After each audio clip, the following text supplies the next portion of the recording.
Hello student, NCERT गणित कक्षा 10वीं के आज के सेशन में आपका स्वागत है।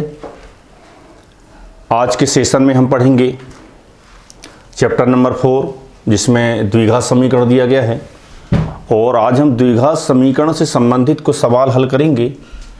यहाँ देखिए सवाल दिया गया द्विघात समीकरण का। यहाँ दिया एक समकोण त्रिभुज की ऊंचाई, एक समकोण त्रिभुज है उसकी ऊंचाई इसके आधार से 7 सेंटीमीटर कम है। यदि कर्ण का मान 13 सेंटीमीटर का हो तो अन्य दो भुजाएं ज्ञात कीजिए। यहाँ देखिए सवाल में हमारे पास कोई द्विघात समीकरण नहीं दिया गया, हमें सवाल में कुछ शर्तें दी गई है। उन शर्तों के आधार पर हम द्विघात समीकरण बनाएंगे। द्विघात समीकरण बनाने के पश्चात उसे हम गुणनखंड विधि या सूत्र विधि से हल करके उस पे हम जो अज्ञात राशियों को मानेंगे उनका मान प्राप्त करेंगे। उसके आधार पर हमें सवाल में जो दिया है वो प्राप्त करेंगे। तो चलिए हम यहाँ पर समकोण त्रिभुज दिया था, हम एक छोटा सा समकोण त्रिभुज बना लेते हैं। यहाँ पर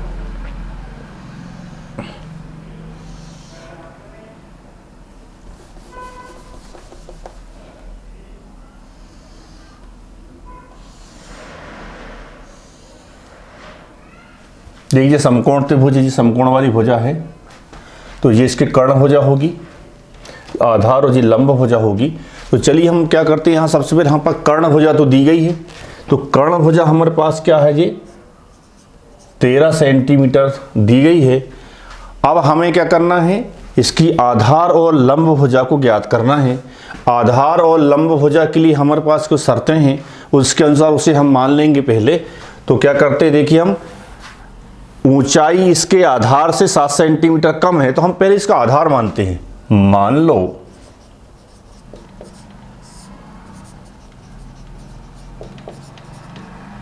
समकोण त्रिभुज में आधार बराबर क्या है, x सेंटीमीटर है। तब आधार उसका जब x सेंटीमीटर है तब उसकी ऊंचाई क्या होगी, देखिए इसको हमने क्या किया कि x सेंटीमीटर मान लिए, तो ऊंचाई क्या हो जाएगी, देखिए तब है ऊंचाई जो होगी हमारे पास क्या हो जाएगी, ऊंचाई हो जाएगी हमारी, दिया है कि आधार ऊंचाई जो है आधार से 7 सेंटीमीटर कम है। जब आधार हमारा x है तो उससे 7 सेंटीमीटर ये कम है, तो ये x माइनस 7 सेंटीमीटर इसकी ऊंचाई होगी। यहां हम लिख देते, देखिए यहां पर x माइनस 7। अब देखिए हमारे पास अब यहां पर हमें तीनों भुजाओं के मान हमें अभी दिखाई दे रहे हैं। अभी कर्ण का तो 13 फिक्स है, आधार और ऊंचाई का जो मान है वो भी काल्पनिक है और उससे हम ज्ञात कर लेंगे। तो चलिए हमारे पास अगला प्रश्न दिया है। अगली शर्त प्रश्न की प्रश्नानुसार हमारे प्रश्न में क्या दिया है, हम देखिए अब हम ये कर सकते हैं इस पे कि समकोण त्रिभुज जब है तो समकोण त्रिभुज में क्या होता है, पाइथागोरस का प्रमेय से हम पाइथागोरस का प्रमेय लगा लेंगे इस पर। समकोण त्रिभुज में पाइथागोरस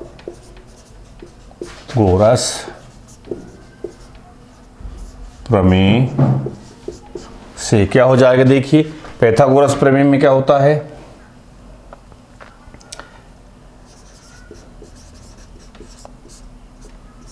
आधार का वर्ग धन ऊंचाई दी गई है जो लंब के बराबर होती है, तो इसको हम ऊंचाई भी लिख सकते हैं जो लंब के बराबर होती है, ऊंचाई का वर्ग बराबर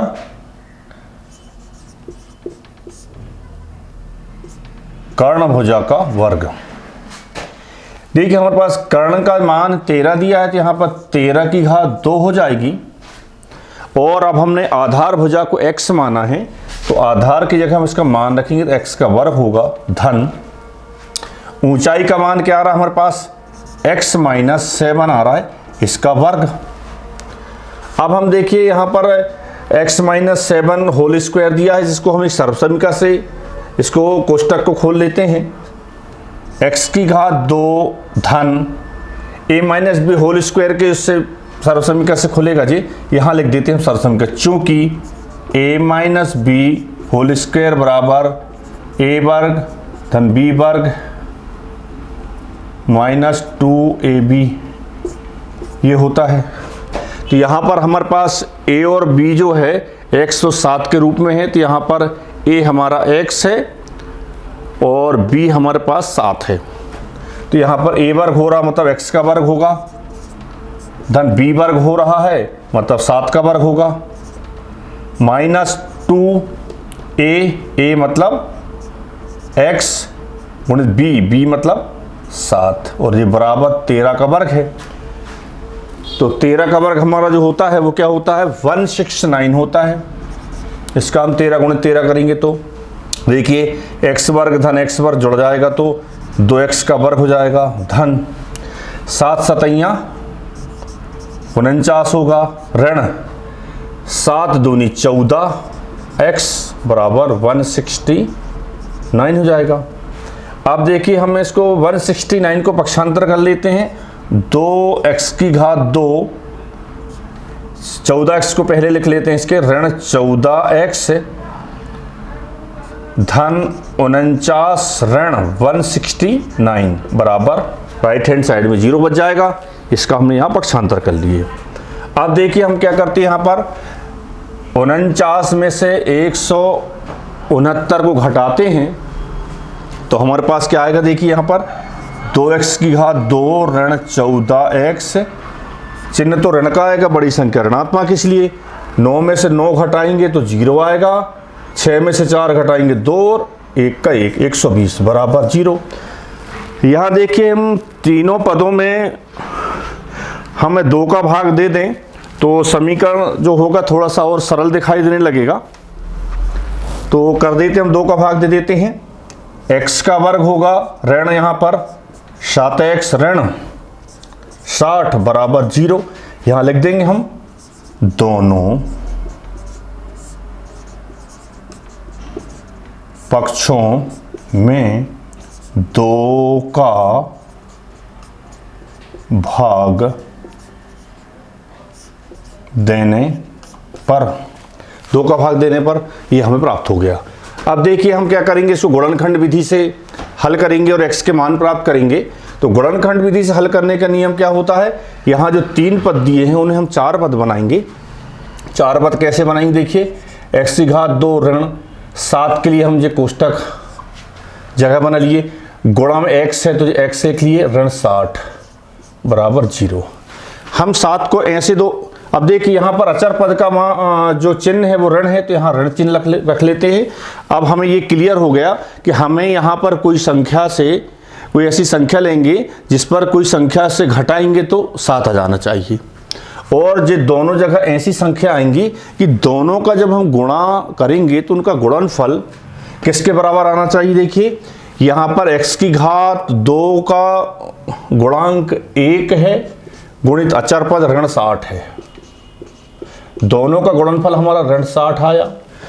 तो यहाँ जो 2 संख्याएं आएंगी उनका गुणनफल भी ऋण 60 के बराबर आना चाहिए। उसके लिए हम देखिए करते हैं, उसके लिए हम क्या करते हैं, देखिए यहाँ पर हम रखते हैं 12, 12 में से 5 घटाएंगे तो 7 आएगा और 12 गुणित ऋण 5 करेंगे, 12 पंचे ऋण 60 होगा। ये देखिए दोनों बराबर हो जाते हैं जी।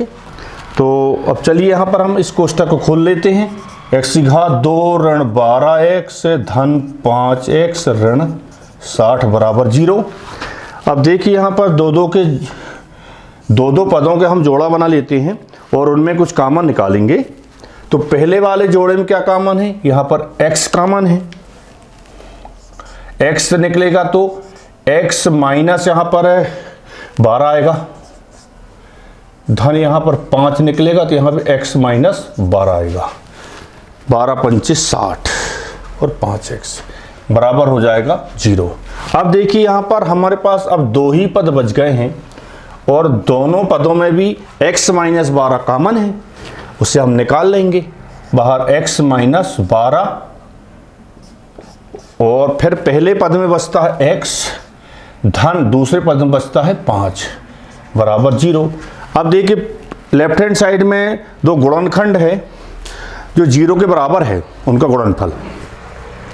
हम इसके लिए क्या करेंगे, देखिए हम दोनों पक्षों को बराबर करना चाहते हैं, तो वो कब होगा कि या तो हम x माइनस 12 का जो मान है वो 0 रखें तो इस गुणनखंड के साथ गुणा होकर के 0 हो जाएगा, तो 0 बराबर 0 हो जाएगा, या फिर x धन 5 का मान हम 0 रखेंगे तो इस गुणनखंड के साथ गुणा होकर के 0 होगा तो 0 बराबर 0 हो जाएगा। चलिए हम करते हैं, हम x माइनस 12 बराबर 0 या x धन 5 बराबर 0 होगा। हल करेंगे तो x बराबर 12 होगा या x बराबर ऋण 5 होगा। और देखिए यहाँ पर जो ऋण 5 आ रहा है वो उपेक्षणीय मान होगा। क्यों उपेक्षणीय होगा? क्योंकि हम यहाँ पर समकोण त्रिभुज की भुजाएं प्राप्त कर रहे हैं और भुजाओं को हमने x माना है, और x का मान जब ऋणात्मक आएगा उसे हम उपेक्षणीय लेंगे, क्योंकि त्रिभुज की भुजाओं का मान ऋणात्मक नहीं होता, भुजाएं हमेशा धनात्मक होती है। यहां लिख देंगे उपेक्षणीय।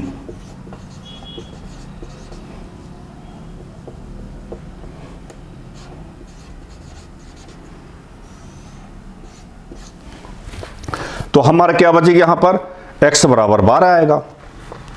तो हमारा x बराबर 12, इसका मतलब आधार भुजा कितनी 12 सेंटीमीटर आ गई, और हमारे पास यहाँ क्या हो जाए 12, x का मान 12, तो 12 में से 7 घटाएंगे 5 आ जाएगा उसकी ऊंचाई। तो हम चलिए इसका आंसर लिखते हैं, हम इसकी आवश्यकता नहीं, मिटा दें इसको। चलिए आंसर में आएगा हमारा आता है समकोण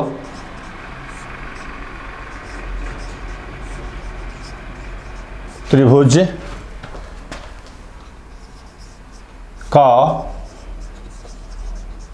आधार हमारा 12 आएगा, 12 सेंटीमीटर एवं ऊंचाई क्या होगी, ऊंचाई x का मान 12 में से 7 घटाएंगे तो क्या बचेगा 5 बचेगा, ऊंचाई 5 सेंटीमीटर है। और यही हमारे इस सवाल का उत्तर है। Thank you.